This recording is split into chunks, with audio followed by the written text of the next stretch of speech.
Ayan mga kaibigan, simula na naman po ng panibagong ulan. Ayan po, medyo malalaki po yung patak ng ulan ngayon. Nakakaawa naman po yung ating mga kababayan, no? Kung hindi pa man nakakabangon, pero ayan na uli ang ulan. Mag-ingat po kayo mga kaibigan. Manalangin po tayo na sana huwag naman pong lumakas ang ulan na ito o magtagal, dahil kapag tumagal na naman po ang ulan na ito, madadagdagan na naman po yung mga tubig doon sa mga area na binaha. Siyempre, pag ganito ang umuulan, kakapobya po yung mga kababayan natin na dinaanan ng baha dito ba.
Sana lang talaga ay huminto na muna ang ulan.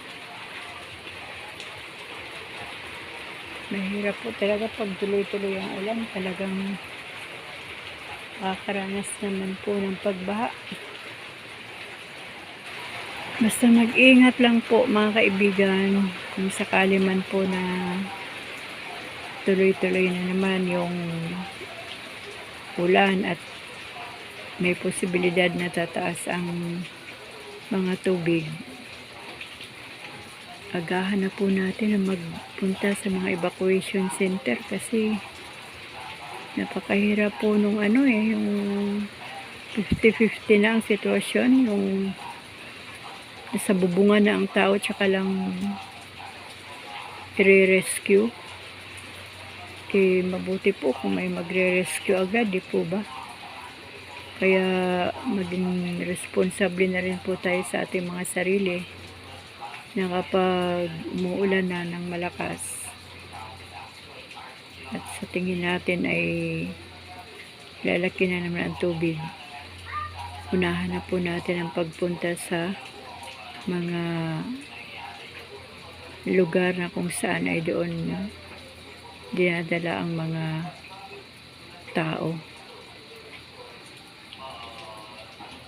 Hirap pong arukin ang panahon mga kaibigan ngayon kasi hindi po talaga natin kontrolado ang kalooban ng Diyos. Ang Panginoon lang po talaga ang nakakaalam ng lahat ng ito.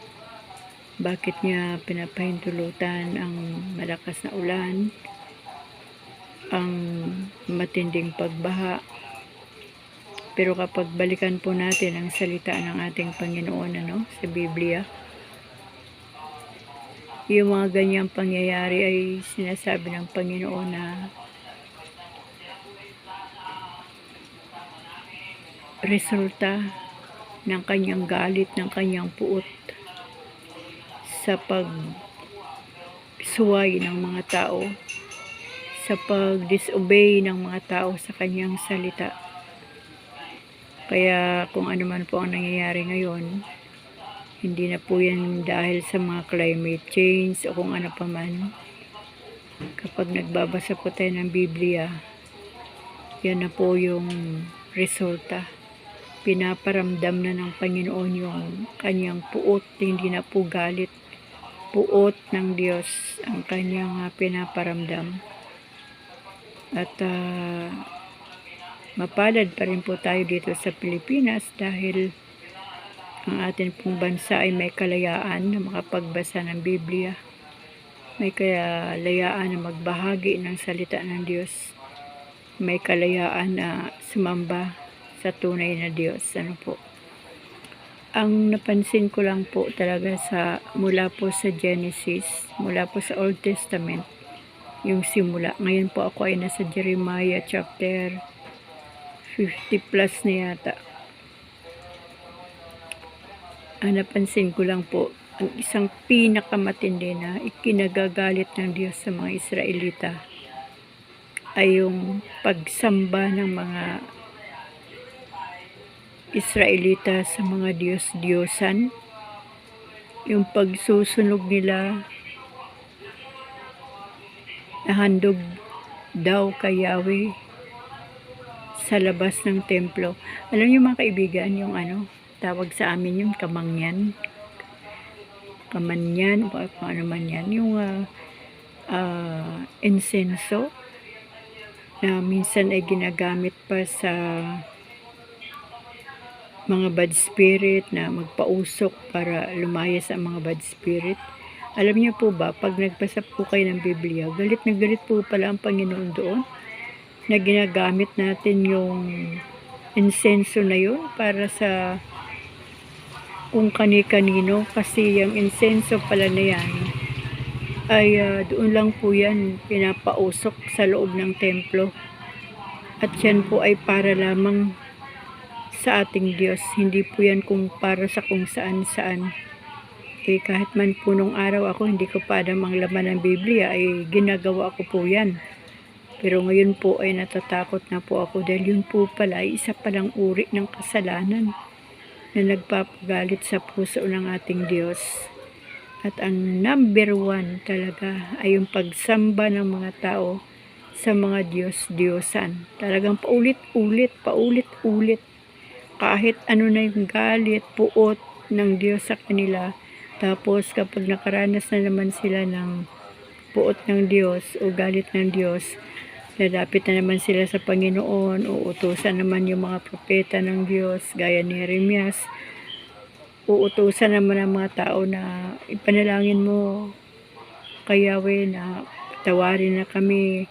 So, pag pumunta po doon sa punto na patatawarin na naman sila ng Diyos, kasi mahabagin po ng ating Panginoon uulitin na naman po nila ang sumamba sa mga Diyos-Diyosan. Kaya mula po doon sa simula, talagang puro po Diyos-Diyosan ang pangunahing dahilan ng pagkagalit ng Diyos. Suwail ang mga tao, ang mga Israelita, at kahit man po sa ating kapanahunan, maunawaan lang po natin ang mga sitwasyon kapag nagbabasa po tayo ng Biblia, at ipapaunawa po sa atin ng Holy Spirit yung laman ng Biblia, ang salita ng Panginoon. Kaya lang, sabi ko nga, hindi lahat ay nakakaunawa. Hindi lahat ng matatalino ay makakaunawa ng salita ng Diyos. Makakaunawa lang po tayo ng salita ng Diyos kapag may tamang relasyon tayo sa Panginoon at may tamang pananampalataya sa tunay na Diyos. Doon lang po natin mauunawaan kung ano ang mensahe ng Diyos sa pamamagitan ng kanyang salita sa buhay ng mga tao. Kaya napakapalad po ng tao na sinisikap na kilalanin ang Diyos sa pamamagitan ng pagbabasa ng salita ng Panginoon. Kaya mga kaibigan,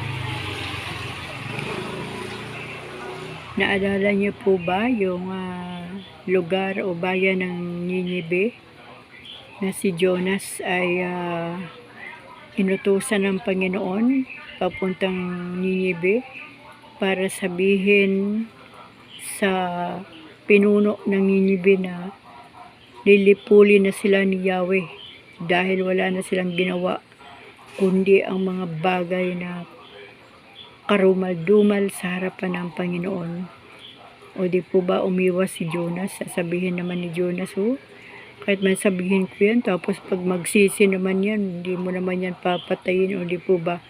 Kaya si Jonas umalis, parang tumatakas. Ngunit lumubog yung barko na kanyang sinasakyan at kinain siya ng malaking isda. At mula doon sa malaking isda ay nagpasaklulo siya sa Panginoon at iniluwa siya ng isda mismo doon sa lugar ng Ninibe. At kanyang ang sinabi doon sa taga Ninibe na lilipuli na sila ni Yahweh dahil puro na kasalanan ang kanilang ginawa. Pero ang ginawa po ng hari ng Ninibe ay nag-ayuno, nagsuot ng sako, pati kalabaw nila ay nag-fasting. Hindi kalabaw, lahat ng mga hayop nila ay nag-fasting. Lahat ng tao sa Ninibe ay nag-fasting,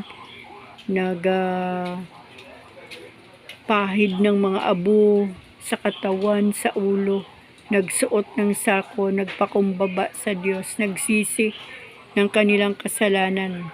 Kaya nung nakita ng Diyos na ang buong Ninibe ay humingi ng tawad, nagpakumbaba sa Diyos, nahabag uli ang Diyos sa kanila at hindi po tinuloy yung paglipol ng Panginoon sa mga taga Ninibe.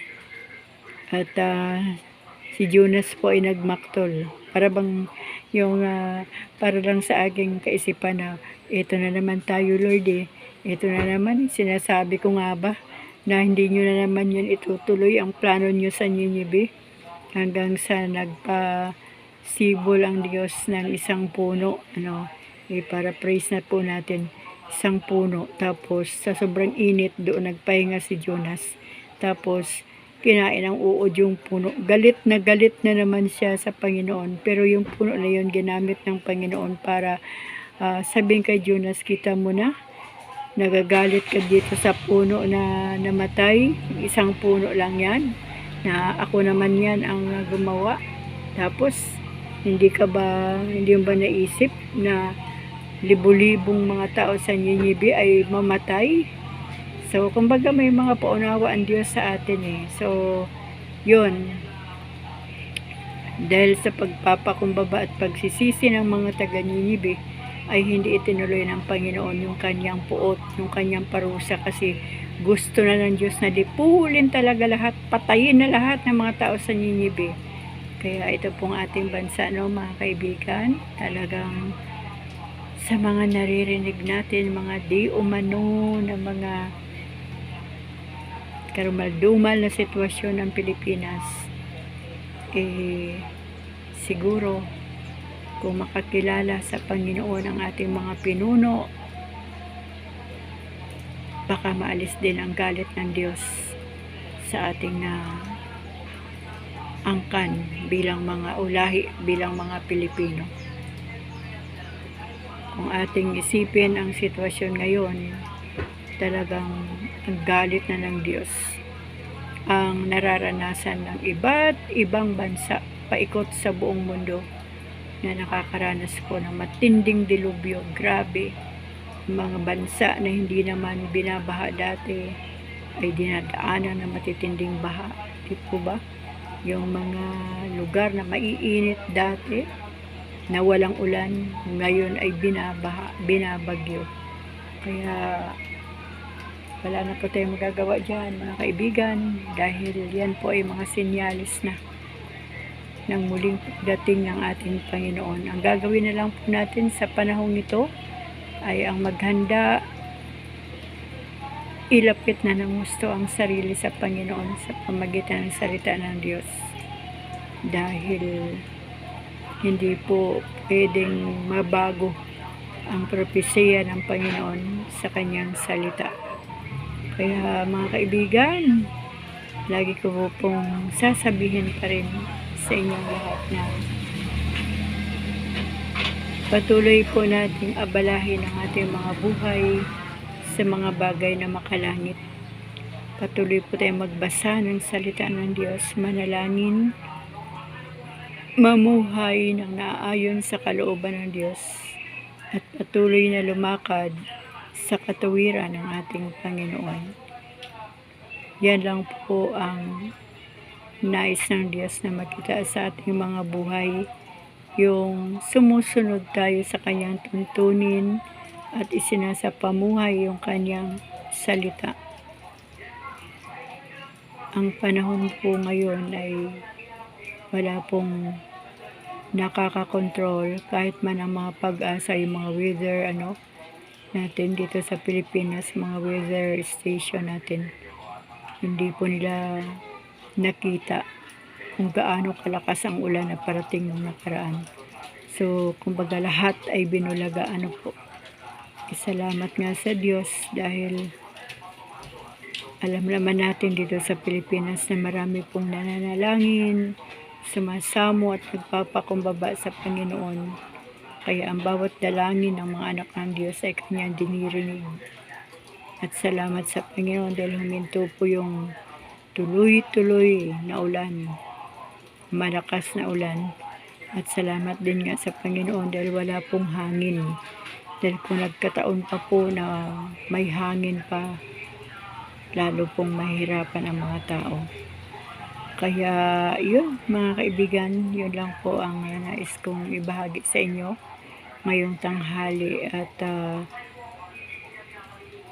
habang ako po ay may lakas, habang may hininga, ay hindi po ako magsasawa at hindi po ako mapapagod sa pagsishare po sa inyo ng mga bagay na patungkol sa ating Panginoon. Magpatuloy po tayo sa laban ng ating pananampalataya upang sa ganon makamtan po natin ang ipinangako ng Diyos, ang buhay na walang hanggan at ang kaligtasan ng ating mga kaluluwa. Kaya mga kaibigan, hanggang dito na lang po muli itong aking munting vlog ngayong araw. Maraming salamat po sa inyong pakikinig at panunood sa aking mga long videos, short videos. Salamat po sa inyong suporta. Pero mas higit pong magagalak at matutuwa ang ating Diyos kapag nakita po niya na tayo po ay nagpapatuloy sa ating pananampalataya sa Kanya at patuloy na namumuhay bilang mga tunay na anak ng Diyos. Hanggang dito na lang po mga kaibigan, at loobin ng Diyos na sa araw ng bukas ay makapag-sharing pa rin po ako sa inyo. Patuloy po tayong pagpalain ng ating Diyos. Patuloy niya tayong ingatan, pakabalutan ng banal na dugo ng ating Panginoong Jesucristo. Ganon din po ang lahat ng ating mga mahal sa buhay, na tulungan tayong lahat na maging mainit ang ating pananampalataya sa ating Panginoon at maging una lagi ang Diyos sa ating mga buhay. Purihin po ang ating Diyos sa araw na ito at maraming salamat sa Panginoon sa kanyang kahabagan. Amen.